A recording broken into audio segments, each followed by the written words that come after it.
Bonjour, que la paix soit sur vous. Je suis heureux de vous retrouver pour ce rendez-vous mensuel.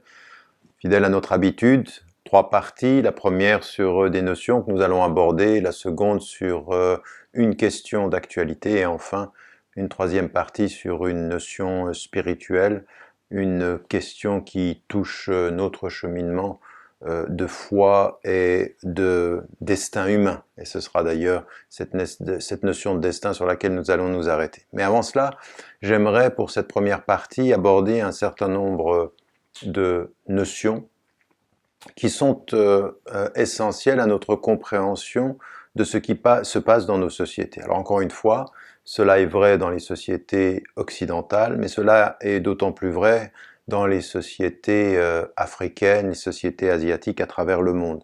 Aujourd'hui, il y a une véritable crise du politique.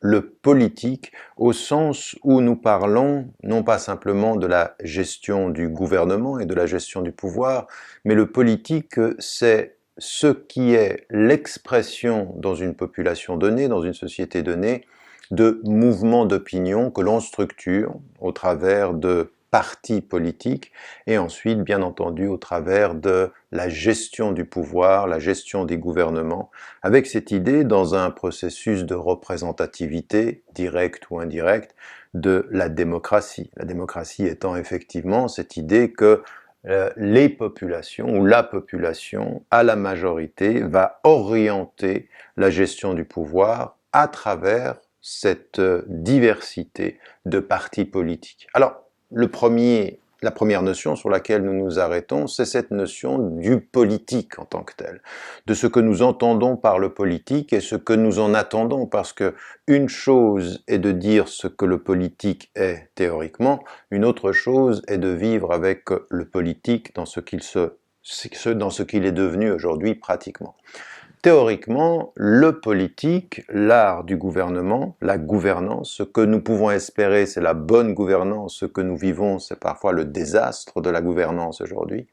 Eh bien, la bonne gouvernance, qu'est-ce que c'est ? C'est cette possibilité qui est donnée à une population, au peuple que l'on respecte et qui est finalement l'ultime instance sur laquelle nous nous reposons pour orienter le destin d'une nation, eh bien ce que nous attendons du politique, c'est qu'il offre à ce peuple une diversité d'opinions, une diversité d'orientation et une diversité d'application, c'est-à-dire de transformation, d'administration du pouvoir.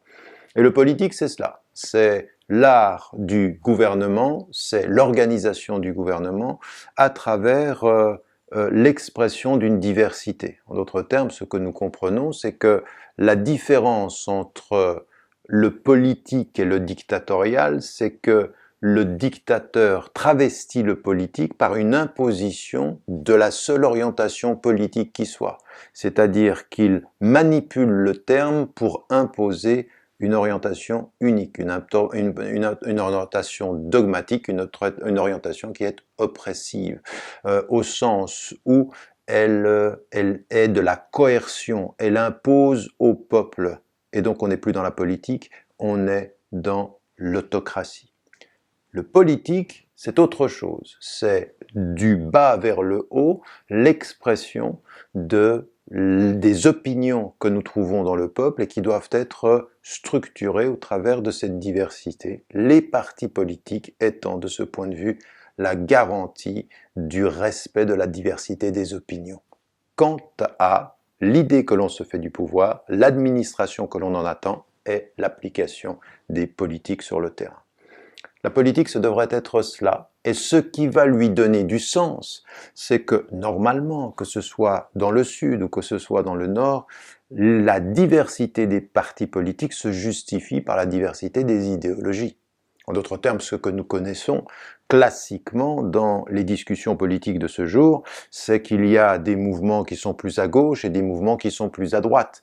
Et ce que l'on se dit quand on parle de politique, c'est que ceux qui sont plus à droite sont des partis politiques ou ce sont des idéologies qui s'appuient beaucoup plus sur ce que l'on dirait des valeurs sociales conservatrices, c'est ce qu'on dirait aujourd'hui, et puis l'idée que les choses se régulent d'elles-mêmes, qu'il ne faut pas donner trop de poids à l'État et qu'il faut, de ce point de vue-là, laisser libre cours à la main invisible dans le domaine économique, à la réalité de cette compétition entre des multinationales, des entreprises. Et donc il y a de ce point de vue-là, sur le plan idéologique, évidemment, l'idée que ce que l'on se fait de l'État est lié avec l'idée que l'on se fait de l'économie. Il y a un lien tout à fait essentiel entre la gestion du fait politique au sens de l'État et de la réalité économique au sens de la distribution des biens.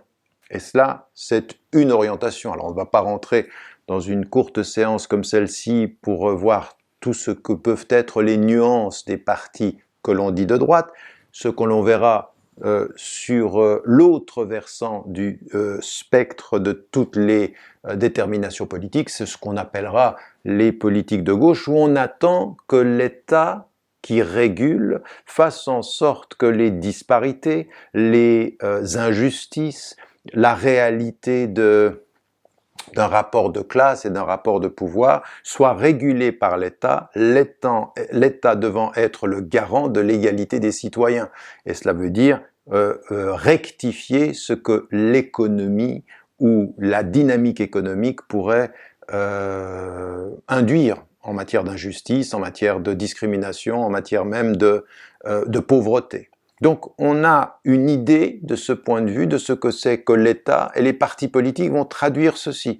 Et si vous allez ensuite plus loin dans le spectre des partis politiques, eh bien vous allez trouver ce que l'on appelle les partis de gauche ou d'extrême gauche. Alors encore une fois, on peut discuter sur les termes extrêmes d'un côté comme de l'autre du spectre politique, et qui de ce point de vue-là vont même aller, pour certains, à considérer que le problème, ce ne sont pas les partis politiques, mais le problème, c'est l'objet des partis politiques, à savoir le pouvoir. Vous allez jusqu'à la tradition anarchiste qui dit que le problème, ce n'est pas le parti politique, c'est juste l'idée que l'on a du pouvoir.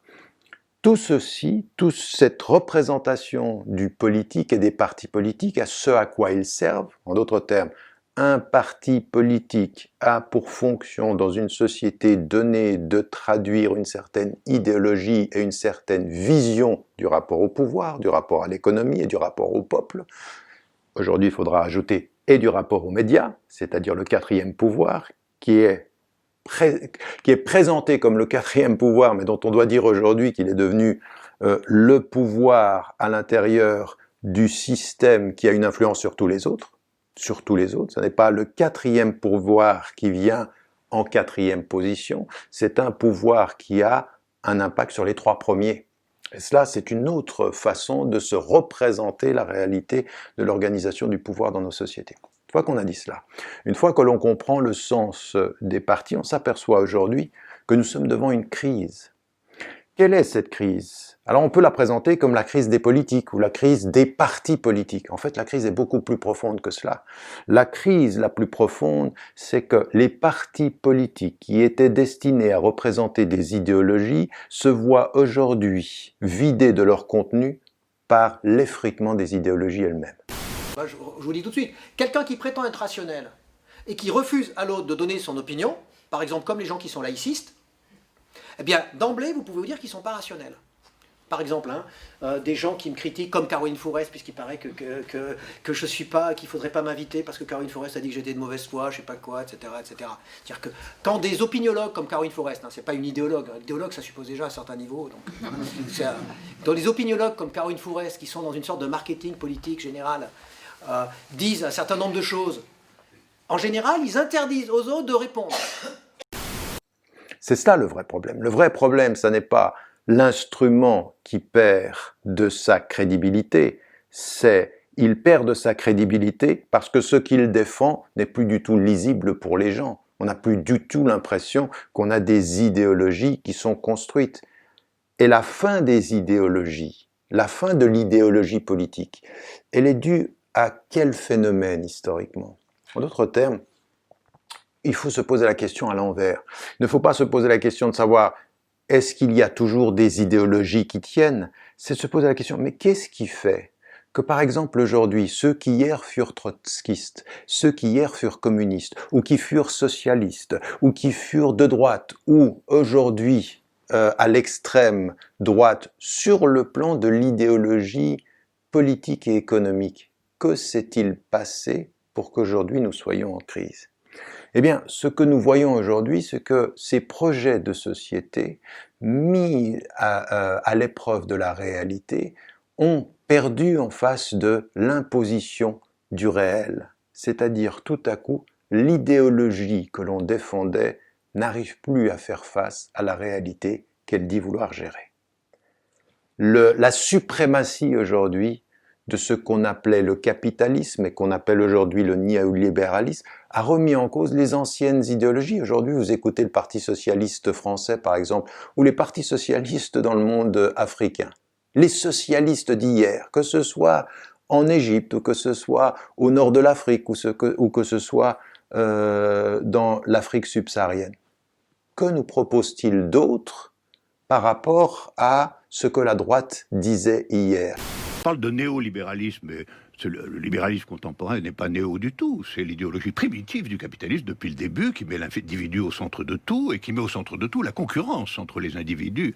Et une partie de l'intelligentsia issue de 68 a joué ce jeu. Elle a joué le jeu de la promotion de l'individualisme, elle a forgé la catégorie de totalitarisme, dont finalement le seul sens est que ça ne respecte pas l'individu. Elle a donc fait tout un dispositif théorique qui a remis l'individu au centre de la détermination politique, et ce faisant, naturellement, elle a contribué à la situation que nous connaissons. Y a-t-il véritablement une différence? Alors il y a une différence cosmétique, mais la force, non pas du politique aujourd'hui, mais de l'organisation, de la globalisation économique, a mis tout le monde au pas, au point que la majorité de ceux qui apparaissent comme étant modérés, pondérés, et non pas à l'extrême, ont tous admis une chose: on ne va pas contester le capitalisme du marché. On ne va pas contester le néolibéralisme. On s'est aligné.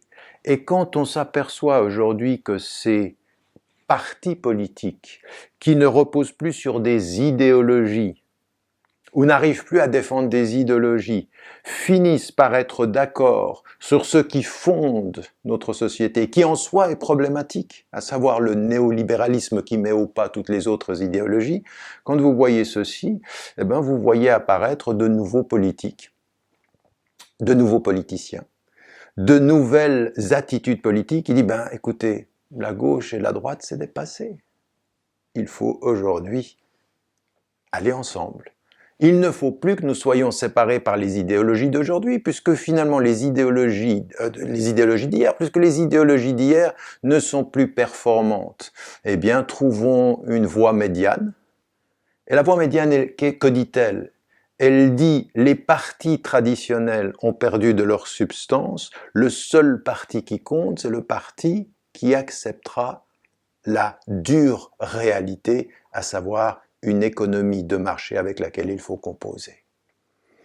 Eh bien, il faut faire attention à cette proposition, parce que l'une des plus dangereuses positions politiques de ce point de vue-là, c'est l'idéologie qui vous fait croire qu'il n'y a plus d'idéologie. Ce que je viens de dire est essentiel. Les idéologies d'hier qui ont fait perdre aux partis leur substance pour vous dire, ben allons ensemble, ni de droite ni de gauche, bien au contraire. Bien au contraire, ça veut dire l'économie l'a emporté. C'est-à-dire que la force du pouvoir de l'argent l'a emporté. Après, on fera du bricolage, de la cosmétique politique. Et donc, de ce point de vue, on s'aperçoit que tout s'effrite. Bien, ceux qui vous tiennent ce propos-là, ils vous amènent à une thèse dont on ne parlera plus dans la façon dont elle a été formulée, mais dont il est extrêmement important dont on se souvienne des fondations. C'est la thèse de Huntington. La thèse de Huntington disait « Aujourd'hui, ce ne sont plus la gauche, la droite, ce n'est plus la réalité d'opposition politique à l'intérieur de l'Occident. Non, l'Occident semble avoir résolu ce problème. puisqu'il n'y a plus d'idéologie interne à la référence culturelle occidentale qui tienne. On est plus ou moins d'accord. Quel imbécile aujourd'hui irait dire qu'il faut contester le capitalisme et la liberté du marché ou le marché libre? Ça n'existe. On peut accepter la régulation. Vous avez même des gens à droite qui disent qu'il faut réguler le marché. De crise en crise, ils s'aperçoivent qu'il faut réguler le marché.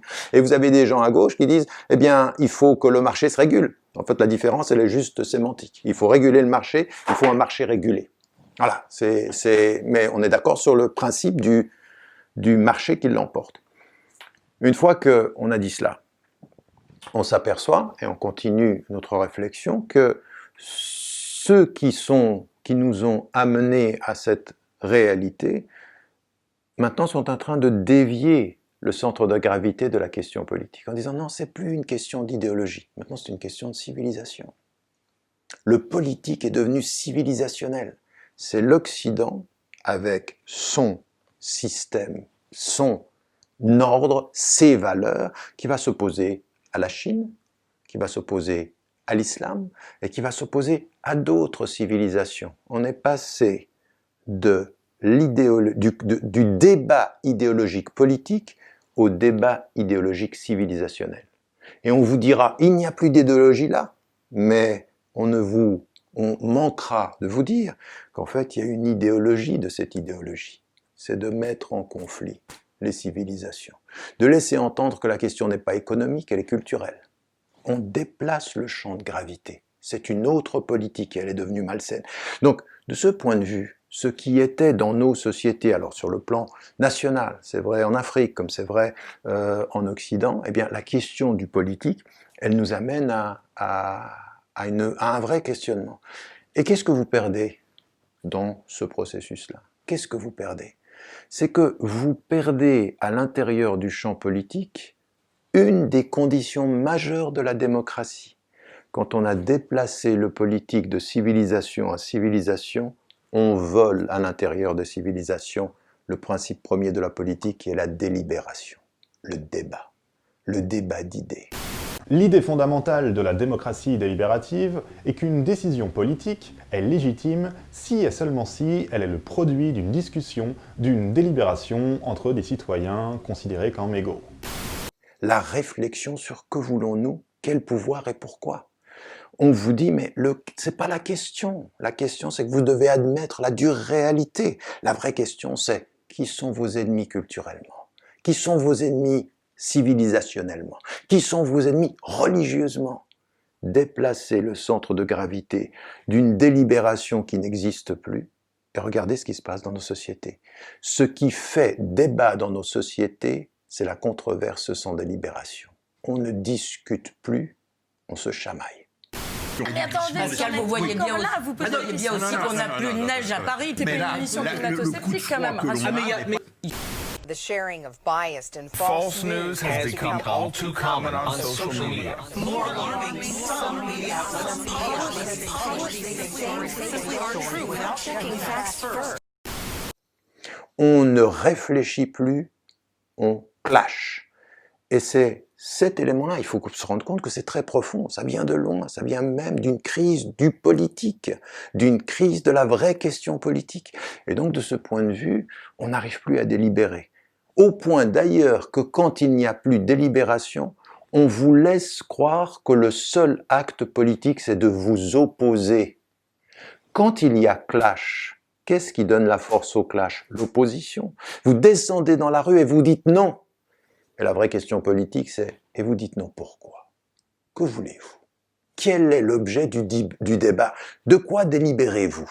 Est-ce que la seule expression sémantique, c'est de dire non à l'ordre qu'on vous impose? Ou est-ce que c'est de dire « voilà l'alternative que je propose » C'est ça la politique. Le reste, c'est de la mise en scène. Le terrorisme vise à semer la terreur, bien sûr, mais à disloquer aussi la société par nos divisions. Je pourrais ajouter parfois par nos lâchetés ou nos ambiguïtés, en tout cas celles d'un certain nombre de personnes. Et à gauche, cette gauche-là, politique, la France insoumise, la gauche journalistique, Edoui Plenel, la gauche syndicale, bien sûr, l'UNEF. Je ne m'excuse pas qu'un parti comme le vôtre, qui a dénoncé pendant longtemps l'opium du peuple, en soit désormais lié avec un islamo-gauchisme qui détruit la République. Voilà la réalité, monsieur Corbière. Donc on vous déplace sur un champ de gravité qui, de culture en culture, dit le conflit, mais ne dit pas la délibération politique. Vous assistez en direct à l'effritement, à la destruction des principes de la démocratie active et participative. Devant nous, ça se passe. C'est-à-dire qu'on vous fait penser votre système contre un autre système, au point qu'à l'intérieur de votre système, vous ne délibérez plus, vous vous opposez et vous n'avez plus d'espace pour une proposition idéologique ou une idéologie alternative. Comme si l'ordre général vous était de ce point de vue-là imposé. Le parti vous disait de rejeter le témoignage de vos yeux et de vos oreilles. Rejeter le témoignage de ses yeux. Une idée reprise quasiment mot pour mot et parfaitement assumée par Donald Trump à Kansas City, dans un discours face aux vétérans américains. Et rappelez-vous juste, ce que vous voyez et ce que vous lisez n'est pas la réalité.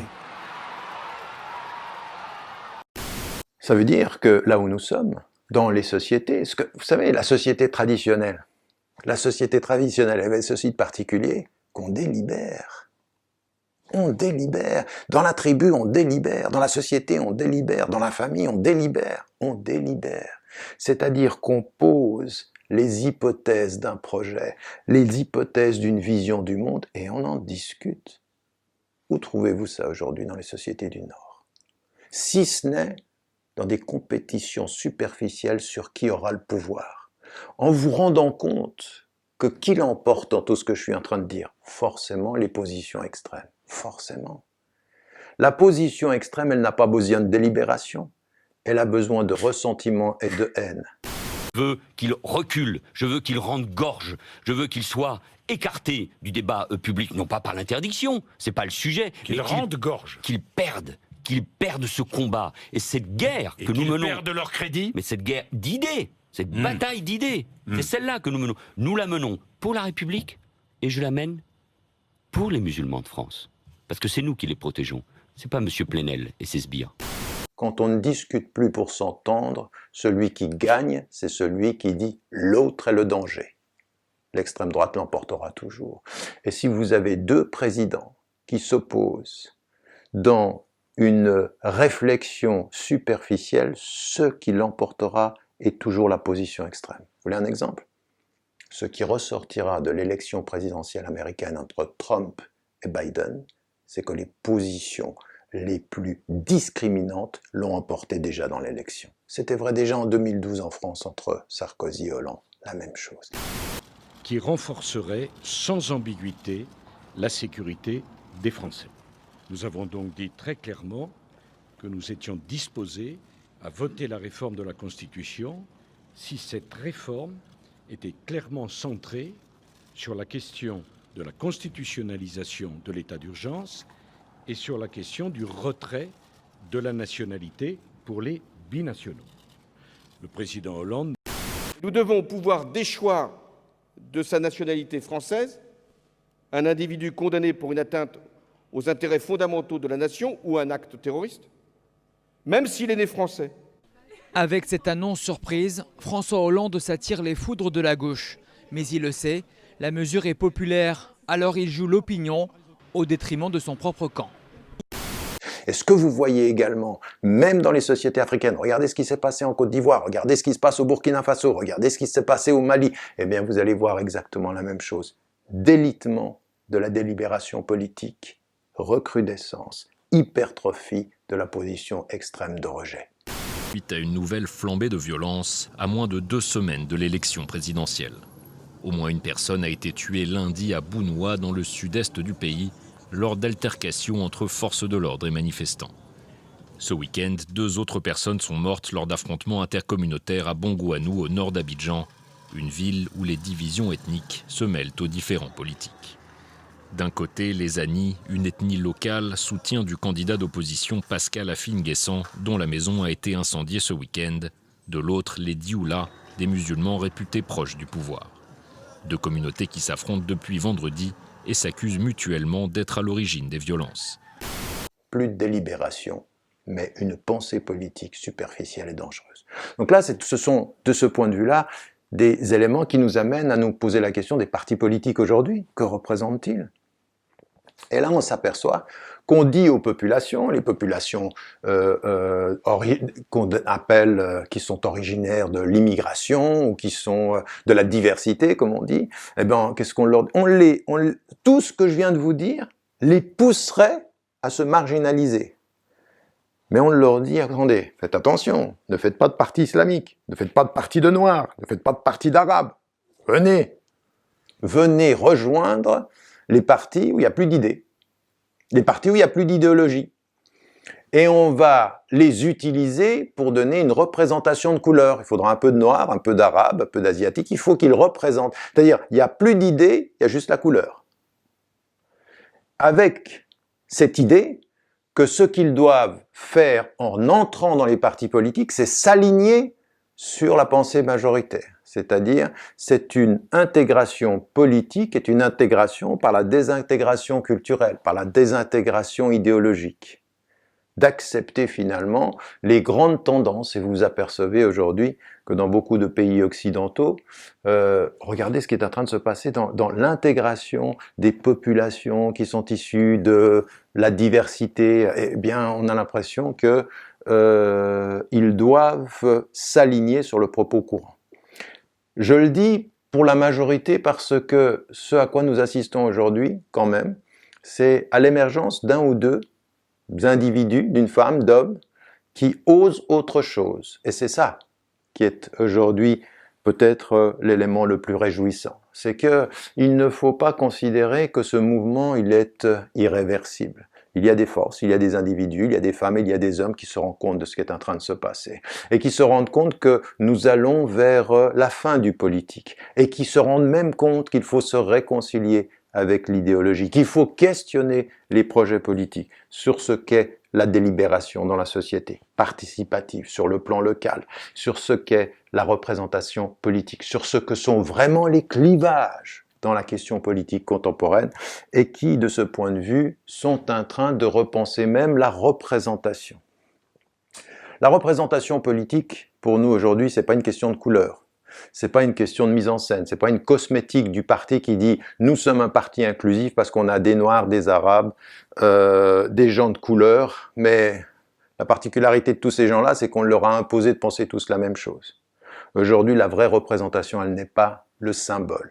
C'est pas Obama qui est élu comme premier afro-américain. Ça, tout ça, c'est de la mise en scène. Le plus important, c'est pas qu'il ait été élu avec cette couleur, c'est la politique qu'il a défendue au-delà de sa couleur. Il a des politiques qu'il a défendues au-delà de sa couleur, c'était la politique de la couleur dominante, c'est-à-dire la couleur des Blancs. Brutale cette question, c'est vrai. Pourtant, les Américains de droite comme de gauche se la posent, et ce depuis des années. Elle est même lancinante, cette question. Alors, les émeutes de Baltimore l'ont remise d'actualité sous l'angle « Comment se fait-il que des émeutes raciales déchirent encore les États-Unis alors que le pays a élu en 2008 son premier président noir? Qu'a fait Barack Obama en 6 ans de mandat pour réduire la fracture raciale ?» Eh bien, la réponse qu'on lit et qu'on entend le plus en plus couramment, c'est « rien ». Il n'a rien fait, sinon se reposer sur le fait d'être noir pour endormir le problème et regarder ailleurs, du côté de ses vacances à Hawaï et de ses parties de golf. C'était, on ne le dira jamais assez, la perspective du bounty. Donc, de ce point de vue, il faut être clair et aller vers une vraie réflexion sur ce qu'est l'idéologie, une vraie réflexion sur ce que doit être le politique, en sachant que la vraie représentation politique, elle n'est ni dans la couleur, ni dans la religion, elle est dans l'idéologie, la pensée et le projet. Et la vraie question, elle est celle-ci aujourd'hui. Quand nous entrons en politique, ne me dites pas à quoi vous vous opposez. Réfléchissez et proposez ce que vous avez à donner. Quelle est votre proposition? La force de votre proposition sera toujours plus forte que la force de votre résistance. Voilà, Nous finissons là pour cette première partie et nous allons continuer dans la deuxième partie à réfléchir sur des thèmes qui sont intéressants et qui sont liés à celle-ci quand il sera question de l'information. À tout de suite. Rebonjour, nous voilà pour cette deuxième partie. Cette deuxième partie, nous allons nous arrêter sur un sujet, encore une fois. Il ne sera pas possible en l'espace de 20 minutes de couvrir l'ensemble du sujet, mais les lignes directrices de ce sujet, celui du traitement de l'information. Le traitement de l'information aujourd'hui, c'est une question qui est capitale. Elle est tout à fait liée à ce dont nous parlions tout à l'heure, à savoir du politique, de la délibération, de l'idéologie, de la fin des idéologies, d'une idéologie qui dit qu'il n'y a plus d'idéologie, etc. Et les médias sont représentatifs de cela, de l'information en tant que telle. Alors, avant d'entrer dans le débat ou dans la discussion sur ce que nous constatons aujourd'hui, sur l'information et son traitement dans nos sociétés, encore une fois, transversalement, dans pratiquement tous les pays occidentaux, comme à travers le monde, parce que ce qu'il faut savoir, c'est que les agences qui transmettent l'information, à travers lesquelles l'information circule, sont essentiellement occidentales, maintenant chinoises et japonaises, bien sûr. Et bien de ce point de vue, avant d'entrer dans ce débat, il faut s'arrêter sur les termes et sur ce qu'on peut en attendre. C'est-à-dire, que dit-on quand on parle d'information?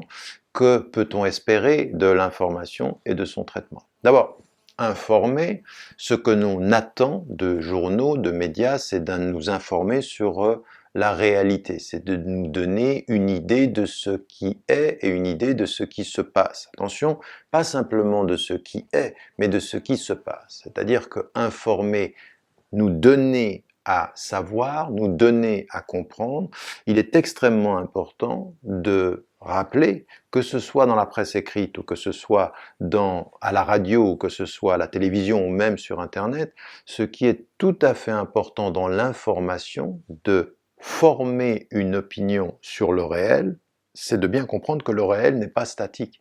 Il ne peut pas s'agir simplement de nous informer sur un fait. Nous informer sur un fait, c'est aussi nous informer sur la causalité du fait, sur l'historicité du fait. Il faut comprendre un processus. Toute information qui sortirait le fait de son contexte historique et de son principe de causalité peut nous dire la vérité sur le fait et nous mentir sur son processus. Parfois, on dit la vérité sur un fait, on ment sur le processus. Je prenais toujours cet exemple depuis bien longtemps en vous disant, imaginez qu'à côté de moi se trouve une personne et que cette personne me gifle, mais que la caméra ne fonctionne pas. Je réagis à la gifle et la caméra fonctionne. La caméra qui vous rapporte le fait que je l'ai giflé dit la vérité. Elle vous dit la vérité, elle vous informe sur le fait, mais elle vous ment sur le processus parce que ma réaction n'aura été que la réaction à l'agression qui l'a précédée. Enlever l'agression, laisser l'action, laisser la réaction et la présenter comme une action, c'est dire la vérité d'un fait et le mensonge du processus.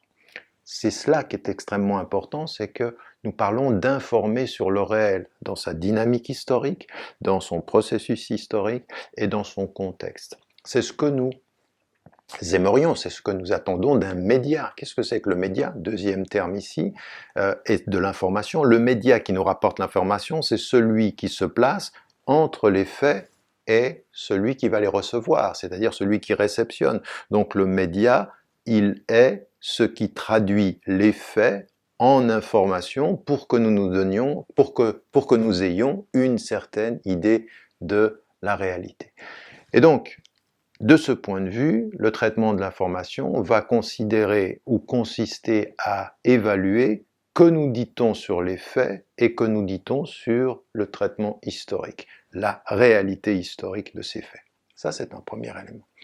La deuxième question qui nous est posée par rapport à cela, elle est immédiate, vous l'aurez compris, c'est que si vous avez quelqu'un qui se place entre les faits et vous, ce que vous attendez de lui, c'est une certaine objectivité. L'objectivité, qu'est-ce que c'est? Regardez, dans objectivité, il y a objet, c'est de rapporter de l'objet que je regarde et de son histoire une image, une traduction qui soit la plus proche possible de ce qu'il est, dans ce qu'il est et dans ce qu'il a fait, c'est-à-dire le processus historique. Et nous attendons des journalistes, de ceux qui sont les médiateurs, ceux qui nous informent, eh bien, qu'ils fassent ce travail-là. Avec cette considération, qui est une considération humaine, il n'existe jamais d'objectivité dans l'information. D'ailleurs, faites très attention à cela, il faut qu'on soit clair là-dessus, ni sur l'exercice scientifique, ni sur l'exercice de l'information, ni sur n'importe quelle pensée politique, l'objectivité est un idéal, n'est jamais un fait. Tout journaliste qui vous dit qu'il est objectif oublie qu'il n'est objectif que du lieu où il produit son objectivité. Ça s'appelle la subjectivité. Il est subjectivement objectif. On n'en sort pas. C'est-à-dire qu'on est subjectif de toutes les façons.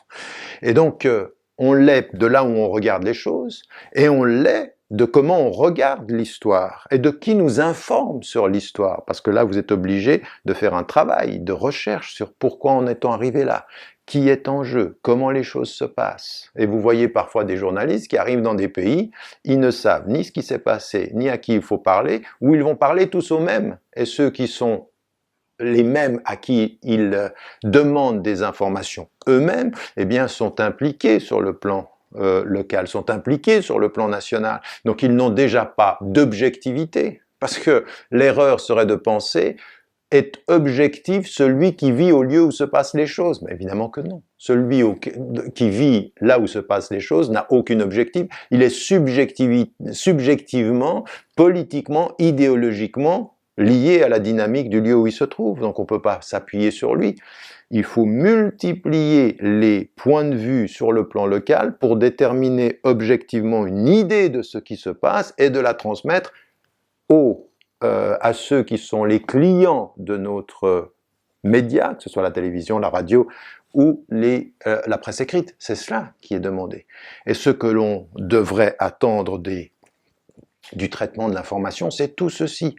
Et cela, ça a des exigences. Donc, premier élément, on l'a compris, l'information, ce que c'est, les faits et le processus, la notion d'objectivité quasiment impossible et dont on espère que les journalistes vont tendre vers plus d'objectivité, et quand ils ne peuvent pas y arriver, de nous mettre en évidence les éléments de leur propre subjectivité. C'est une façon de parler, c'est le conditionnel, c'est le discours indirect. Tout ça nous donne des éléments pour qu'on voit que le journaliste, il ne dit pas ce qui est, il nous dit ce qu'il voit. Et quand il nous dit ce qu'il voit, il écrit « voilà ce que je vois », sans nous dire « voilà ce qui est ». Vous voyez, cette distance qui est attendue par un journaliste qui serait sérieux, qui se soit sur la télévision. Et c'est encore plus difficile par rapport à la télévision, parce que la télévision, c'est une caméra et vous avez l'impression que ce que vous voyez, c'est le réel. Mais encore une fois, comme je vous l'ai dit, si la caméra me prend en réagissant, mais qu'elle n'a pas filmé l'acte d'agression, eh bien, elle vous ment. Vous en avez tellement d'exemples. Ça a traversé l'Afrique, ceci. Ça a traversé l'Afrique. On filmait les Algériens qui réagissaient à l'agression des colons, mais on n'avait pas filmé les colons. On disait, regardez, ils sont agresseurs. Mais non, ils étaient simplement résistants à l'agression qu'on leur avait faite. Et c'est la même chose que l'on a aujourd'hui en Palestine, dans la réalité de l'oppression et de la colonisation des terrains. Alors on va regarder les Palestiniens qui résistent, on va dire « Ah, ce sont des agresseurs !» Et on n'a pas vu tout ce qui s'est passé auparavant. Parce que qui a le pouvoir? C'est celui qui a le pouvoir de la caméra. Celui qui dit à la caméra marche, c'est-à-dire filme maintenant, c'est-à-dire action. Celui qui dit action, il a le pouvoir de l'interprétation. Je répète, celui qui dit action à la caméra, il a le pouvoir de l'interprétation, il vous dit ce qu'il veut de la réalité. Alors c'est encore plus immédiat dans la réalité de la couverture médiatique télévisuelle, parce que quand vous avez l'image, et c'est devenu aujourd'hui la réalité, dans tous les réseaux sociaux, partout aujourd'hui dans le monde, la télévision au sens de la transmission par l'image a pris le dessus sur tout autre. C'est-à-dire même maintenant la presse elle suit ce que dit l'image. L'écrit suit ce que dit l'image, c'est-à-dire l'écrit qui vous permettrait une distanciation dans l'information suit l'image qui est la projection immédiate de la compréhension de ce réel. Et là, de ce point de vue, nous sommes en danger quant au traitement d'une information qui serait plus objective. Donc on parle là de l'objectivité, et puis comme d'un idéal, et on doit aller encore plus loin dans le traitement de l'information. Il y a cette information, il y a cette objectivité, et puis il y a les moyens de la transmission de l'information. Et cette transmission de l'information, le traitement de l'information compte beaucoup sur les moyens. Évidemment, comme je vous l'ai dit, celui qui dit action et qui a le moyen de dire action a le pouvoir sur l'interprétation. Il l'a de fait. Et là, on se pose la question, on se dit, mais alors, qui dit action? Et qui a les moyens? Alors, on peut penser que c'est le journaliste qui est sur le terrain ou qui écrit. Alors là, il faut faire un pas en arrière, parce que celui qui possède les moyens de l'information est celui qui a le pouvoir de dire action, même au journaliste qui est sur le terrain. C'est-à-dire ceux qui possèdent l'information, ceux qui possèdent les moyens d'information, ceux qui possèdent aujourd'hui les journaux, ceux qui possèdent les chaînes de télévision, ceux qui aujourd'hui possèdent même les réseaux sociaux. Et vous vous apercevez que dans ce qu'on nous appelle aujourd'hui la démocratie, l'expression libre, la liberté d'expression, eh bien, il faut juste creuser un tout petit peu. Mais on s'aperçoit qu'à travers le monde, vous connaissez Murdoch. Murdoch, il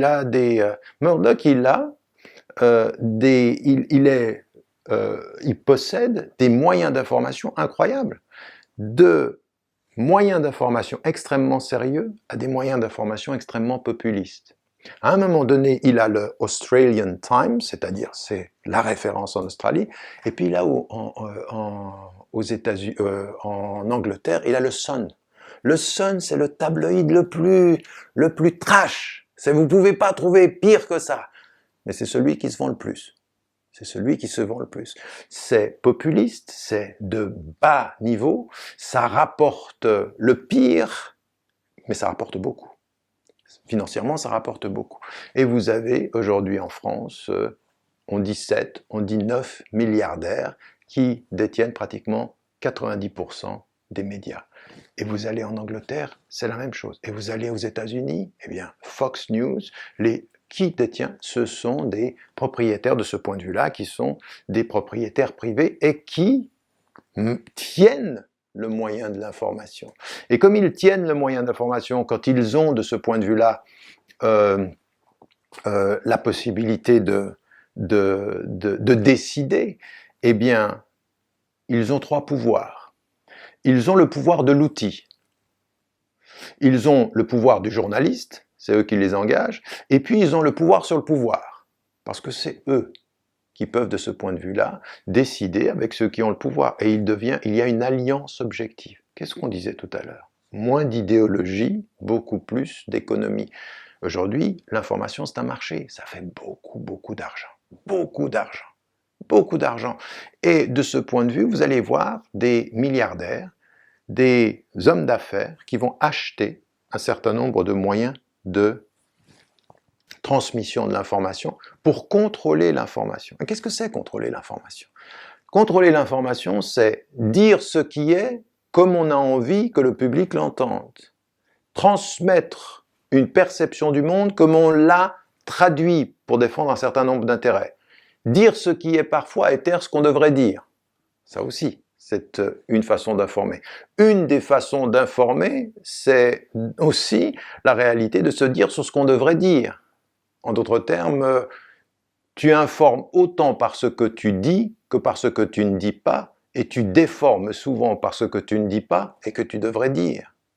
Et les journalistes, souvent, qui sont des personnes qui sont salariées, comment, je veux dire, dans n'importe quelle entreprise, vous ne demandez pas à un homme qui est salarié par l'entreprise d'évaluer éthiquement celui qui le paye. Vous ne faites pas ça. Ben avec un journaliste, comment vous voulez que lui, qui est payé par le milliardaire ou par l'institution, commence à avoir des états d'âme sur celui qui le nourrit? À un moment donné, on s'aligne. On a de la difficulté à trouver des journalistes qui, de ce point de vue-là, résistent. Parfois, ça arrive.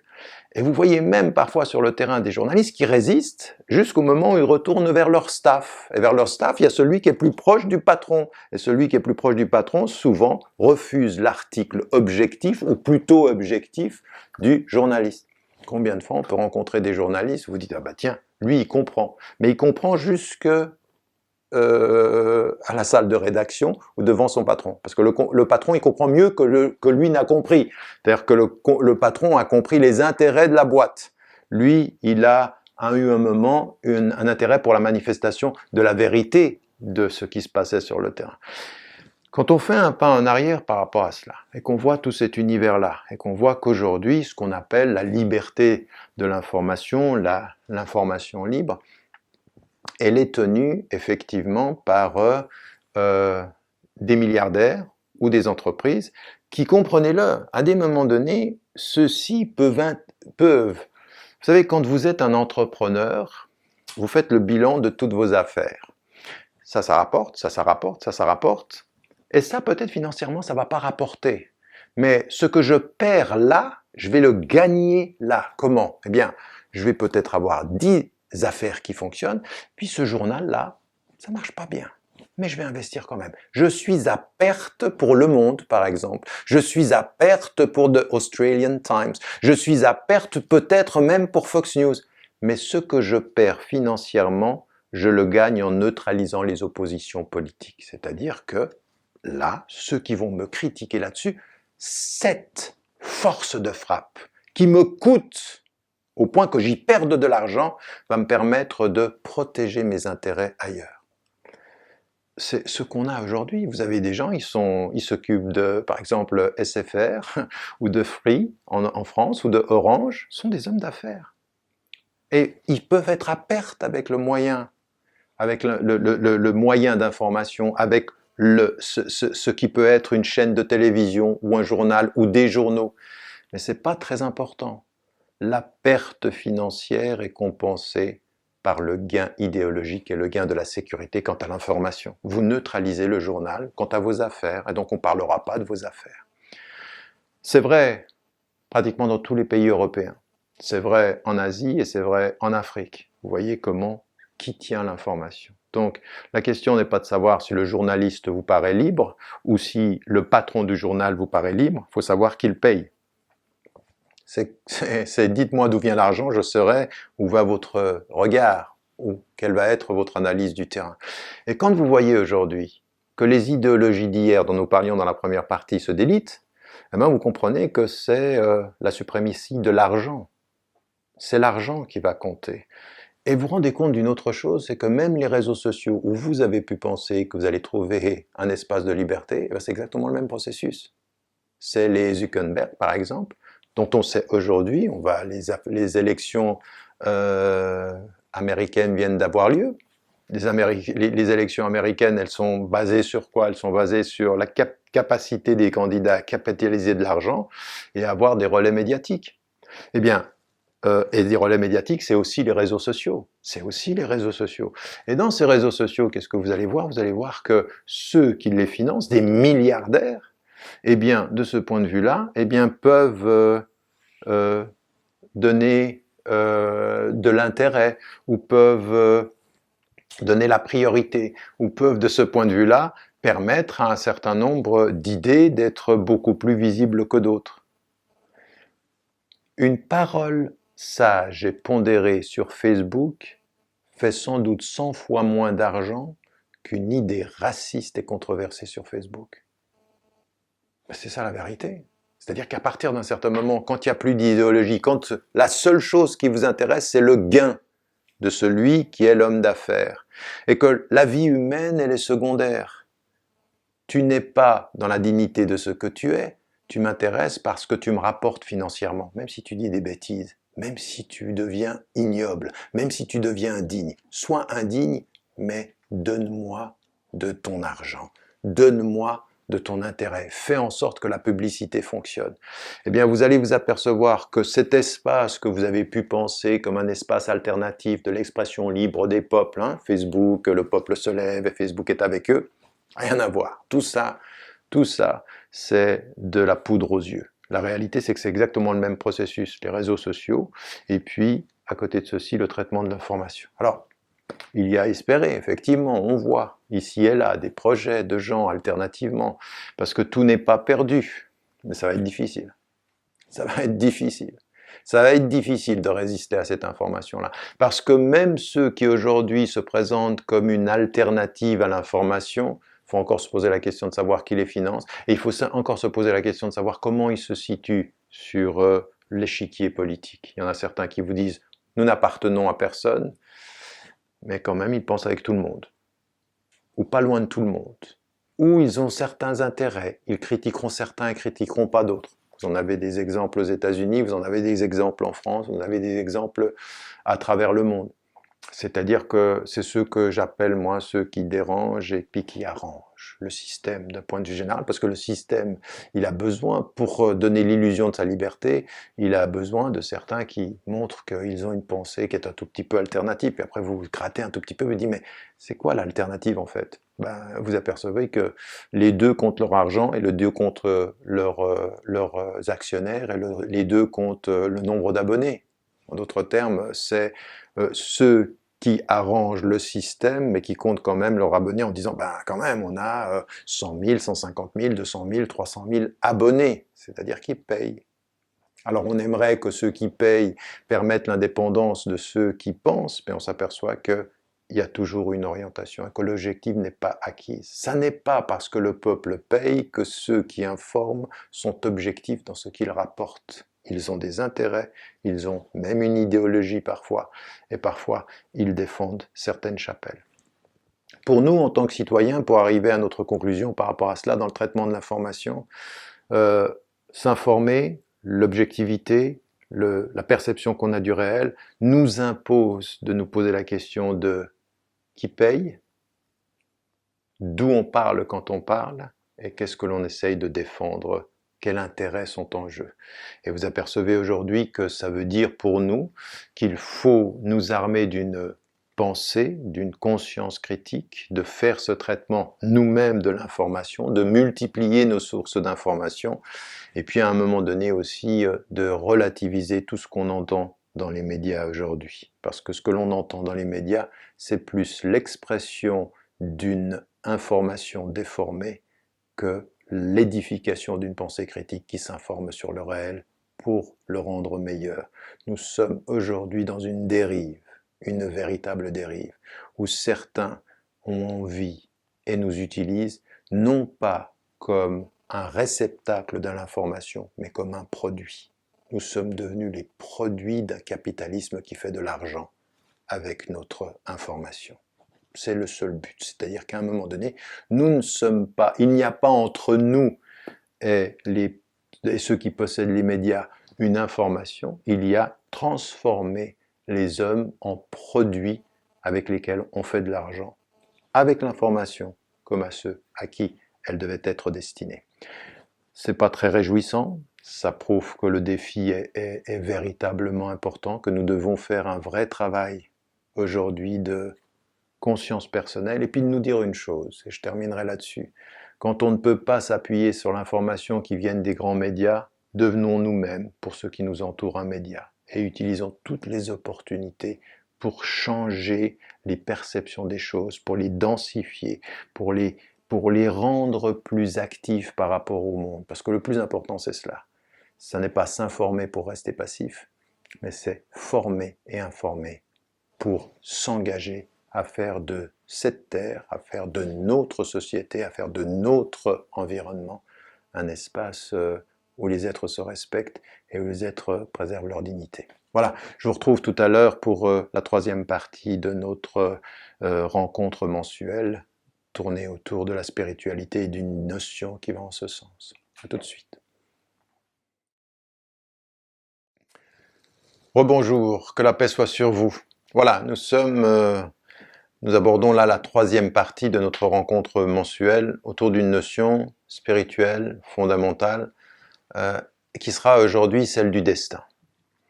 Parler du destin, c'est une opération qui est en soi difficile, parce que ce n'est pas un sujet simple, c'est un sujet complexe.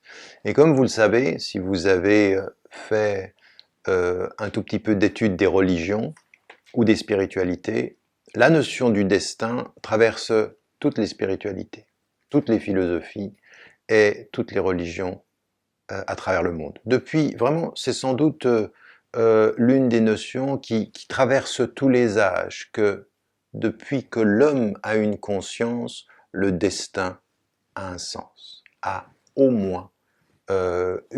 au moins une notion qui interpelle l'homme. Pourquoi ? Parce que une fois que l'on a conscience de soi, qu'on a conscience de la vie, qu'on a conscience de l'univers qui nous entoure, ce qui est immédiatement une question, c'est celle de savoir qu'est-ce qui me pousse à agir?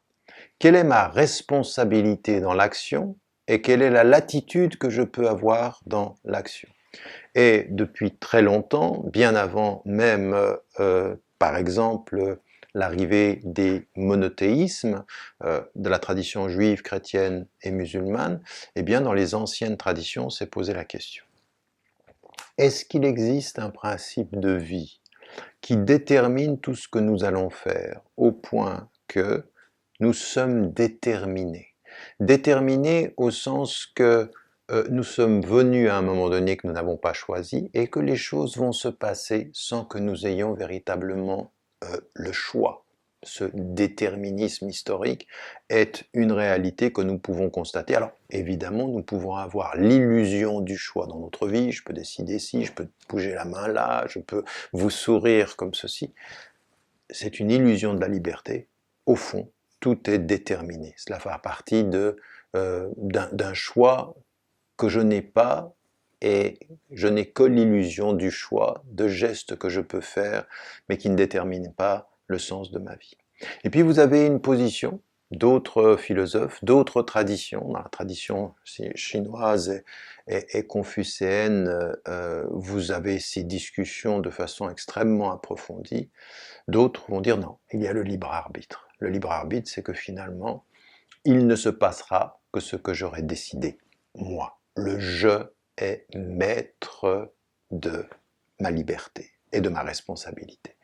Et donc vous avez ces deux positions entre les déterministes et les partisans du libre arbitre, et ça traverse les âges. C'est cette notion que quelque chose est décidé ou que c'est moi et moi seul qui décide du sens de ma vie. Cette question-là, elle est importante dans les traditions monothéistes, parce que il y a apparemment, rationnellement, eh bien, une contradiction dans les termes, une contradiction immédiate dans les termes. Car si enfin Dieu est le plus savant, Allahu Akbar, il est le plus grand, Wallahu A'lam, il est le plus savant, Wallahu al-Ahkam, il est le plus sage. Celui qui est toute connaissance n'a ni passé, ni présent, ni futur. Il est au-delà du temps. Et il nous est dit, dans un certain nombre de traditions prophétiques, que au moment même de notre naissance, eh bien, notre destin est déjà écrit.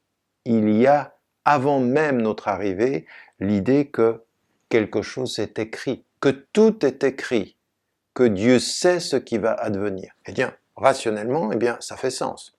Rationnellement, cette thèse fait sens. Dieu étant le plus savant et l'absolu dans le savoir, sait forcément ce qui fut, ce qui est, ce qui sera. Au point même d'ailleurs que la conjugaison est une contradiction dans les termes. Il n'y a pas de conjugaison, ni de passé, ni de présent, ni de futur au regard de Dieu, puisque Dieu dépasse le temps. Le temps fait la conjugaison, au-delà du temps, pas de conjugaison, ni de temporalité. Maintenant, ce que je vous dis est logique, ça se tient. Maintenant, vous passez à l'autre élément et vous pensez à une autre réalité qui est celle qui, rationnellement, se tient aussi. J'ai une conscience. J'ai une conscience et j'en fais l'expérience tous les jours. C'est à ce moment-là, moi qui décide de lever ma main droite. C'est à ce moment-là, moi qui décide de vous regarder et de vous parler. Et en conscience, je fais l'expérience de la liberté. De la liberté que j'ai de penser, de la liberté que j'ai d'agir, de la liberté de m'engager dans la vie. Et donc cette position-là, en rationalité, se tient. Elle se tient absolument. J'en fais l'expérience tous les jours et personne ne pourra contredire le fait que quand j'ai décidé de sortir, c'est bien moi qui l'ai décidé. Quand je décide de vous parler, c'est quand même moi qui l'ai décidé. J'ai pas quelqu'un qui a décidé pour moi que j'allais vous parler. Et donc, ma conscience immédiate de ma liberté dit que ma liberté est un fait. Il n'y a personne qui puisse me convaincre du contraire. Donc, une position rationnelle qui se tient. Le problème, c'est que quand deux positions rationnelles se tiennent séparément, ne peuvent pas se concorder quand vous les rapprochez l'une de l'autre. Ça ne tient, il y a un problème de contradiction. C'est-à-dire que d'ici, Dieu sait tout, et donc il sait ce que je vais faire. Ici, je ne sais rien, et je ne sais pas ce que je vais faire, mais si je vais faire, je suis le seul à le savoir. Comment associer ces deux positions-là? Et cela, ça a été un sujet, un débat parmi les savants musulmans, mais avant eux, les savants chrétiens, c'est-à-dire les molinistes, les jansénistes dans la tradition chrétienne, protestante, catholique, dans la tradition juive, les philosophes qui ont questionné ça, et avant ceci, les philosophes de la tradition grecque, eh bien, effectivement, vous avez exactement ces questionnements sur le fait de ce déterminisme, de ce destin.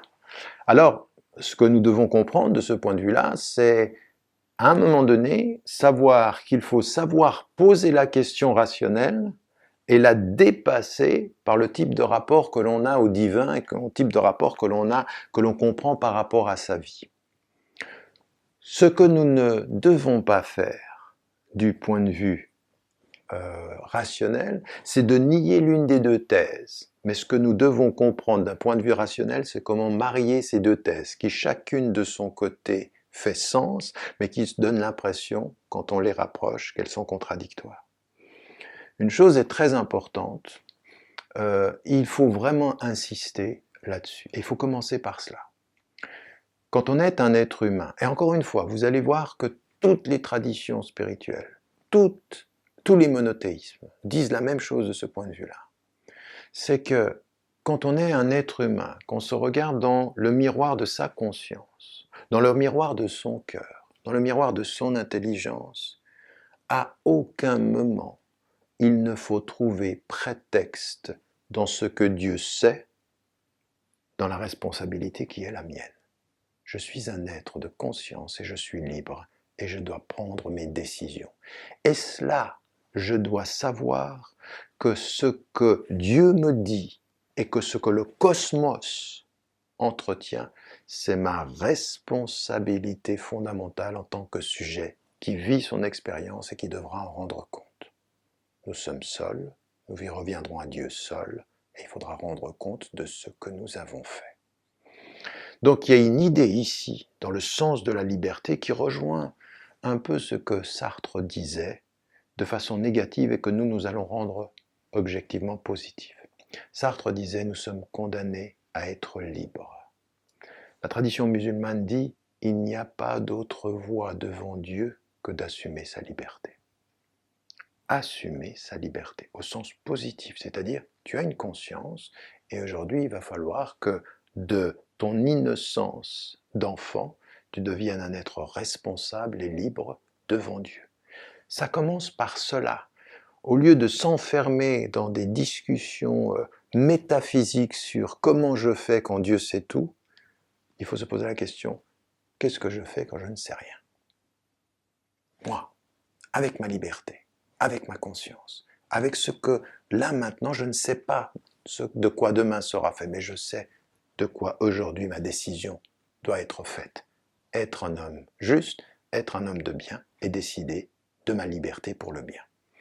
Ça, c'est quelque chose que j'expérimente tous les jours. Et quand vous lisez le Coran, et quand vous lisez les autres livres, ils vous renvoient toujours à ça. Un jour, vous allez revenir à Dieu. À Dieu vous êtes et à Dieu vous retournez. Et un jour, vous allez revenir. Vous allez revenir à Dieu seul. Et à ce moment-là, vous allez être informé de ce que vous avez fait. Et ce que vous avez fait, vous l'avez fait comment? En conscience, en solitude et en liberté. Et en responsabilité. Donc il faut assumer ceci. Il faut assumer sa condition humaine, assumer sa liberté et assumer tout ce qui doit donner sens à un acte moral. Et un jour, on devra rendre compte de cela. Il faut que notre idée même du destin commence par ce que objectivement Dieu nous dit de notre réalité. Que celui qui veut croit, que celui qui ne veut pas nie. Même de ce point de vue-là, il y a une responsabilité de la quête. Ne dis pas je ne crois pas, Dieu l'a voulu, dis-toi, tu ne crois pas, qu'as-tu fait pour savoir s'il fallait croire ou ne pas croire? La question, c'est pas ce que tu penses que Dieu veut, c'est que tu saches ce que toi tu as voulu et ce que tu as fait pour savoir ou pour aller vers la décision. Donc, prendre sa responsabilité, même par rapport à la quête de vérité, même par rapport à l'action juste, même par rapport à l'action sociale, même par rapport au courage, même par rapport à la défense des pauvres, même par rapport à l'opposition. Ne te trouve aucun prétexte pour dire que tu ne fus pas libre de décider en toute liberté. Ça, c'est un premier élément, qui est un élément de dignité humaine, mais qui va nous amener à deux choses. La première des choses, c'est que quand on dit ceci pour soi, on doit toujours, de ce point de vue-là, considérer qu'il y a des déterminismes sociaux. Les déterminismes sociaux, du point de vue même de la spiritualité, c'est de dire tout ce que je viens de vous dire est vrai dans l'absolu, mais nous ne devons pas oublier. Et ça, à aucun moment, Dieu nous invite à l'oublier, que chaque être humain part d'une situation sociale. Il peut dire « je », mais il ne dit pas « je » tout seul. Certains d'entre nous vivent des contextes qui déterminent leur choix. Qui est né pauvre? Qui est né orphelin? Qui est né seul et délaissé? Qui est né entouré et aimé? Le « je » qui décide ne décide pas de la même chose. Pauvre et délaissé, orphelin et seul, riche, entouré et aimé. C'est pas la même chose. Ce que nous savons, c'est que nous sommes libres. Ce que Dieu va décider dans le destin qui est le nôtre, parce que qu'est-ce qui va nous destiner ou nous déterminer? Avant même d'en arriver à ce que Dieu sait, considérons ce que nous, en tant qu'êtres humains, nous savons. La femme ou l'homme qui est né dans un contexte pauvre, qui est né orphelin, à un moment donné, ses choix vont être déterminés par cela. Et nous ne pouvons pas dire que celui qui est né dans une famille riche, avec beaucoup d'amour, aura le même jugement sur sa liberté que celui dont la liberté a été limitée par le contexte social dans lequel elle fut ou il fut. Pauvre quand je dis « je », ça n'est pas la même chose que riche quand je dis « je ». Pauvre quand j'agis pour le bien ou quand j'essaye de me sortir de ma situation, ce n'est pas la même chose que privilégié dans une société. Et donc ici, on a quelque chose qui est un premier élément du destin, c'est le déterminisme social. Le déterminisme social, c'est de tenir compte de cela.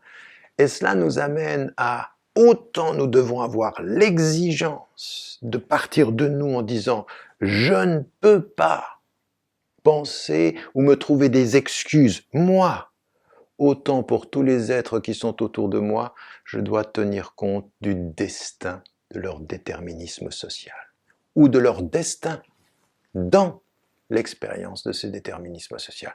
Et ça change tout, parce qu'à un moment donné, vous commencez à comprendre qu'il faut pondérer les choses, pondérer votre jugement sur le déterminisme social. Et on a même quelque chose qui est encore beaucoup plus profond que ça et qui va encore nous mener à pondérer notre rapport à la liberté d'autrui et à la nôtre. C'est que dans l'espace social, il y a le déterminisme social, le pauvre, le riche, le migrant, celui qui vit dans la misère. Mais ce n'est pas fini. Il y a même dans mon « je » ici qui vous parle, un déterminisme historique. Je viens de quelque part, d'une certaine famille. Et à aucun moment, ce qui est passé par la généalogie ne disparaît de ma présence. Je viens d'une famille, avec ses blessures, avec ses souffrances, avec son origine, avec ses traumatismes personnels, historiques, générationnels. Et tout ça, c'est en moi. Ce que Freud disait quand il parlait du déterminisme psychique pour l'individu, ce que Jung disait sur le déterminisme historique qui dépasse l'individuation et qui nous projette dans une certaine histoire.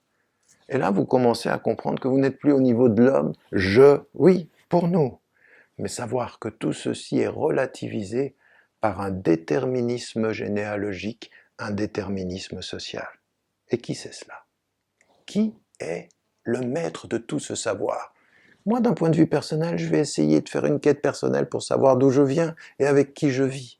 Mais celui qui a le savoir absolu de toute cette dimension, de toutes ces dimensions, de toutes ces références, c'est Dieu. Un peu moi et tout lui. Il est celui qui sait. Et donc, quand il me dit « tu décides », il sait que je décide d'où je viens, où je suis et à partir de ce qu'il sait. Vous voyez que là maintenant on est en train de rentrer dans quelque chose qui va nous mener à son savoir à lui. Et ce que nous savons, c'est que pour lui, tout ce dont je viens de vous parler, il le sait. Il sait d'où je viens. Il sait ce qui va relativiser mon rapport à la liberté, socialement et généalogiquement. Il sait tout ceci. Et ce qu'il nous dit, non seulement je sais tout ça, mais je sais où tu vas. Mais moi je ne le sais pas. Moi je ne sais pas ce qu'il sait. Et ce qu'il nous fait dire par l'intermédiaire de l'ange Gabriel, Jibril, au prophète, c'est de dire, parmi les 6 piliers de la foi, il y a le fait de croire au destin dans ce qu'il a de bien comme dans ce qu'il a de mal. En d'autres termes, de savoir et de ne jamais douter, à aucun moment, que ce que je crois être ma décision dans l'histoire est plus forte que son savoir au-delà de l'histoire. Et ça change tout. Parce qu'au lieu de vous rentrer dans le conflit de 2 propositions, vous les mariez. Sachant votre responsabilité, vous avez confiance en sa sagesse. Parce qu'il est El-A'lam, celui qui sait plus, ou Al-Ahkam, le plus sage. Rien ne vous arrive dans votre vie que vous ne compreniez pas avec la liberté de votre conscience, qui ait un sens dans la décision de sa sagesse. Et ce qui devenait au départ un conflit intellectuel vous ramène à l'humilité de celui qui y a une sagesse, qui sait qu'il y a une sagesse qui dépasse la sienne, et qui lui fait confiance. Pourquoi il lui fait confiance ?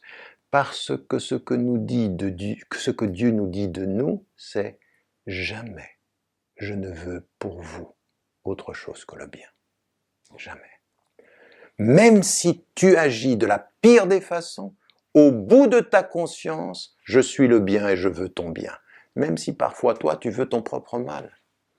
Donc, vous voyez comment on dépasse un conflit de rationalité. 2 propositions vraies rationnellement peuvent, sur le plan strictement rationnel, être en conflit et sur le plan spirituel, se marier et trouver un sens et trouver une lumière dans le fait que la première proposition de la liberté va trouver son essence, son épanouissement dans la confiance en sa sagesse.